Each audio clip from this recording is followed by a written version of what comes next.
Hello दोस्तों, नमस्कार है। आज आए हैं आप हमारे चैनल हर रोज़ नया पे, जहाँ आप जानते हैं हर रोज़ नए नए जानकारी। चलते हैं आज नए वीडियो पे। यह कहानी है महाराज की, जिसने राजसमंद झील का निर्माण करवाया और अपने पूर्वजों की महान परंपरा को आगे बढ़ाया। आज हम देखेंगे कि कैसे एक परिवार ने पीढ़ियों तक अपनी मेहनत, दूरदर्शिता से इतिहास रचा। महाराज के पूर्वजों ने उदयपुर शहर का निर्माण किया। उन्होंने महलों, किलों, बाजारों और झीलों के साथ एक समृद्ध शहर बनाया। हर इमारत, हर सड़क, हर झील उनके परिश्रम और सोच का परिणाम थी। महाराज ने अपने समय में कठिनाई और करते हुए, प्रकृति की चुनौतियों को पार करते हुए राजसमंद झील का निर्माण करवाया। यह झील पीढ़ियों के लिए जल का स्रोत बनी और आज भी इतिहास की गवाह है। पूर्वजों ने पहाड़ियों और झीलों के बीच उदयपुर शहर को इस तरह बनाया कि आने वाली पीढ़ियां संस्कृति, सुरक्षा और समृद्धि का आनंद ले सके। उनकी दूरदर्शिता और मेहनत आज भी हमें प्रेरित करती है। आज आप झील के किनारे खड़े होकर अपने पूर्वजों की विरासत को देख रहे हैं। उनका लक्ष्य वही है जो उनके पूर्वजों का था, पीढ़ियों तक अपने लोगों के लिए समृद्धि और सुरक्षा निश्चित करना। पीढ़ियों की मेहनत, सोच और संस्कार इसे शहर और झील को जीवन दिया। इतिहास हमें यही सिखाता है कि हर पीढ़ी की मेहनत अगली पीढ़ी का भविष्य तय करती है, और आज ये महाराज उसी विरासत का नया अध्याय लिख रहा है। चलो चलते हैं उदयपुर बसाने वाले उदय सिंह की ओर। महाराणा उदय सिंह, जिन्होंने चित्तौड़ के पतन के बाद उदयपुर के शहर को स्थापित किया। इनका जन्म 1522 ईस्वी में चित्तौड़ में हुआ। उनके पिता महाराणा सांगा की मृत्यु के बाद रतन सिंह द्वितीय राजा बने, लेकिन उनकी हत्या कर दी गई। और उनके बाद विक्रमादित्य राजा बने। जब विक्रमादित्य की हत्या बनी ने की तो उसने उदय सिंह की भी हत्या करने का प्रयास किया, लेकिन कन्यादायी जो उदय सिंह की दाई थी, उन्होंने अपने बेटे चंदन का बलिदान देकर उदय सिंह की जान बचाई और उन्हें सुरक्षित कुमलगढ़ ले गई।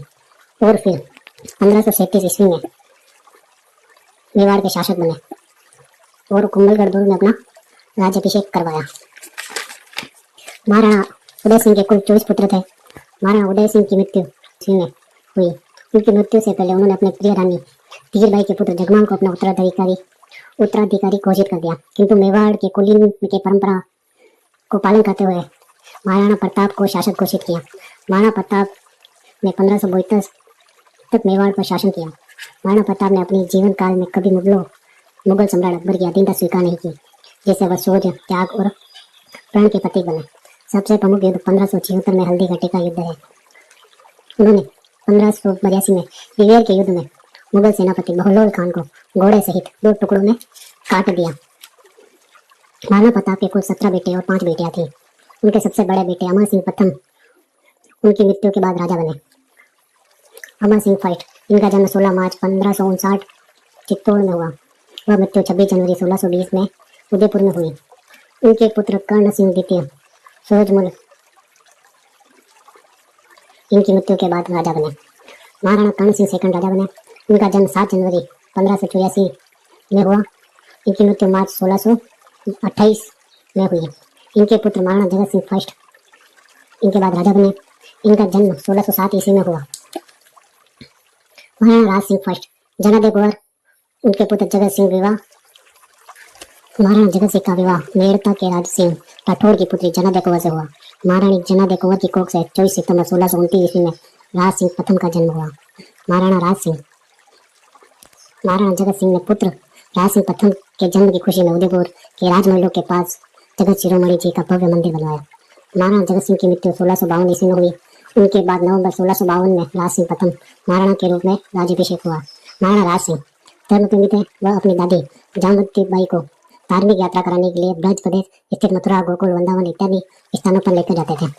महाराणा राज सिंह के कुल 18 विवाह हुए। महाराणा राज सिंह का पहला विवाह युवा अवस्था में बूंदी के शासक शत्रुसान की पुत्री कुंवर बाई से हुआ। महाराणा राज सिंह के द्वारा टीका दौड़ का आयोजन किया गया। जब मुगल बादशाह शाहजहां बीमार हुए तब सभी बेटे उनके पास थे। उसी समय महाराणा राज सिंह ने टीका दौरा। इस अभियान का उद्देश्य मुगल साम्राज्य के क्षेत्रों पर हमला कर वापस लेना, जो कभी मेवाड़ के ही थे। महाराणा राज सिंह ने एक नियम निकाला था, हिंदू राजकुमारियों की रक्षा। इसी में एक रोचक कहानी निकल कर आती है, आइए जानते हैं। किशनगढ़ के राजा रूप सिंह की पुत्री चारुमती के रूप लावण्य से प्रभावित होकर औरंगजेब ने चारुमती से विवाह का प्रस्ताव भेजा। किशनगढ़ एक छोटी सी रियासत थी। विवश होकर उन्हें यह प्रस्ताव जन कल्याण के लिए स्वीकार करना ही पड़ा, मगर चारुमती इससे बड़ी दुखी हो गई और प्रण लिया, किसी भी हालत में औरंगजेब से विवाह नहीं करूंगी। तब उन्हें पता चला कि महाराणा राज सिंह ने यह नियम चला रखा है कि वह हर हिंदू राजकुमारी की रक्षा करेंगे। तब चारुमती महाराणा राज सिंह को पत्र लिखती है। हे मेवाड़ के महाराजा के श्री चरणों में किशनगढ़ की राजकुमारी चारुमती का सादर प्रणाम। आज मैं गौर विपत्ति में पढ़कर आपको पत्र लिखती हूँ। बादशाह औरंगजेब की कुदृष्टि मुझे अभागी पा पड़ी है। वो भारत लेकर आ रहा है। मैं आपको अपने पति के रूप में वरण कर लिया है। हे प्राणनाथ, अब आप ही मेरी रक्षा कीजिए। आपके न आने की स्थिति में निष्काम कर आत्मघात के सिवाय कोई और उपाय नहीं रहेगा। आपकी चारुमती। यह पत्र जब महाराणा राज सिंह को मिला तो उन्होंने सभी सभासदों की सभा बुलाई और चारुमती से विवाह करने की वह औरंगजेब की सेना को में न पार करने देने को कहा। महाराणा राज सिंह के आदेश अनुसार 5,000 सैनिकों को लेकर सलोमर के रावत रतन सिंह ने औरंगजेब की बाराती सेना को आमेर के निकट युद्ध करके रोक रखा। इधर किशनगढ़ में महाराणा राज सिंह व चारुमती का विवाह हुआ और वह उन्हें लेकर उदयपुर आ गए। जब शाहजहां की मृत्यु हुई तो उसके सभी बेटों में गद्दी पर बैठने की होड़ लग गई।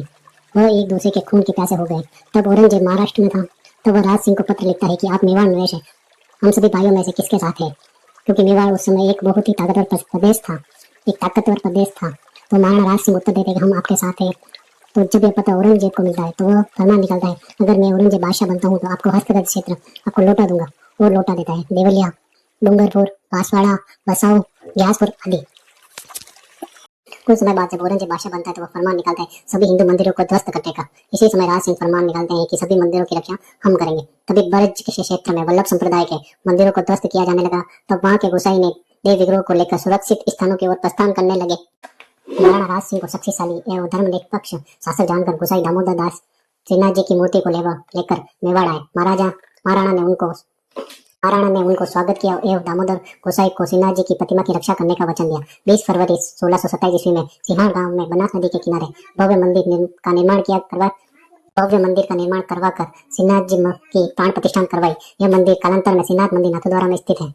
अब आते हैं महाराणा राज सिंह के द्वारा बनाई गई मीठे पानी की झील। सन 1661-1662 ईस्वी में मेवाड़ में भयंकर अकाल पड़ा। महाराणा राज सिंह ने सामंतों के विचार विमर्श कर गोमती नदी पर बहुत बड़ा बांध बनवाने का निश्चय किया।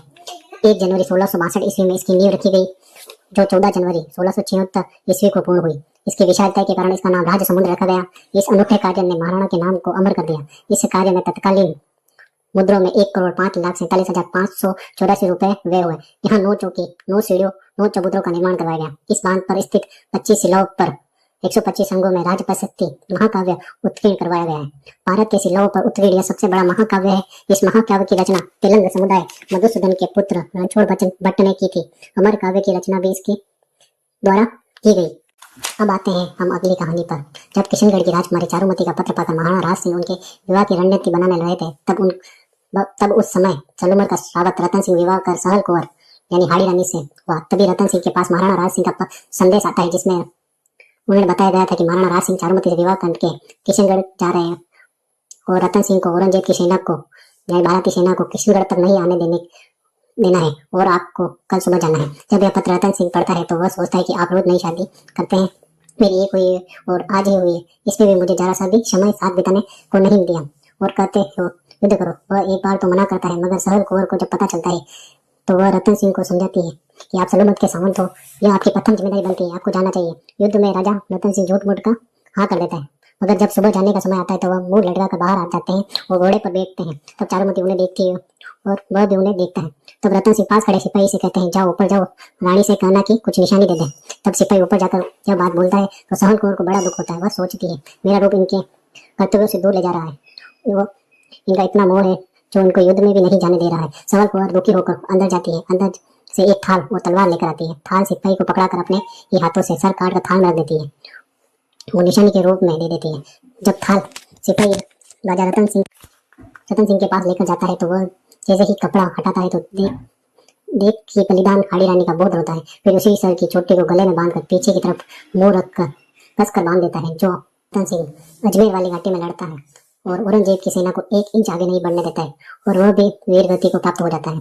कुछ समय बाद जब महाराणा राज सिंह और चारुमती दोनों राजमहल की पाल पर बैठे थे और यह कहानी चारुमती को जब महाराणा राज सिंह बताते हैं तो चारुमती पूछती है, रतन सिंह चुंडावत और सहल कुंवर का क्या हुआ? तब महाराणा राज सिंह कहते हैं, वह दोनों अपने अपने जीवन को त्याग गए। एक ने अपना पति युद्ध में नहीं जा रहा था तो अपने प्राण त्याग दिए और दूसरा देश की रक्षा करते हुए मारा गया। आज जो हम दोनों यहाँ पर बैठे हैं तो सिर्फ उन दोनों का बलिदान के कारण। इसके लिए कवि ने एक लाइन लिखी है जो हम सभी को कई बार सुनी है, पढ़ी है। चुंडा मांगी सेनानी सर काट दे दी सतरानी हाड़ी रानी की। इसमें सेना में एक बटालियन भी इनके नाम पर रखी गई है, हाड़ी रानी बटालियन। धन्यवाद। आज हमने जाना इतिहास के बारे में, जो एक राजा जो अपने पूर्वजों की ही तरह अपना नाम अमर कर गए, जिसने उदय सिंह, महाराणा प्रताप, राज सिंह, जला सिंह जैसे वीर योद्धा मेवाड़ की धरती पर जन्म लिए, अपना नाम अमर कर गए। धन्यवाद। चैनल को सब्सक्राइब करें, लाइक करें, शेयर करें और ऐसे ही नए नए वीडियो के लिए फॉलो करें। धन्यवाद।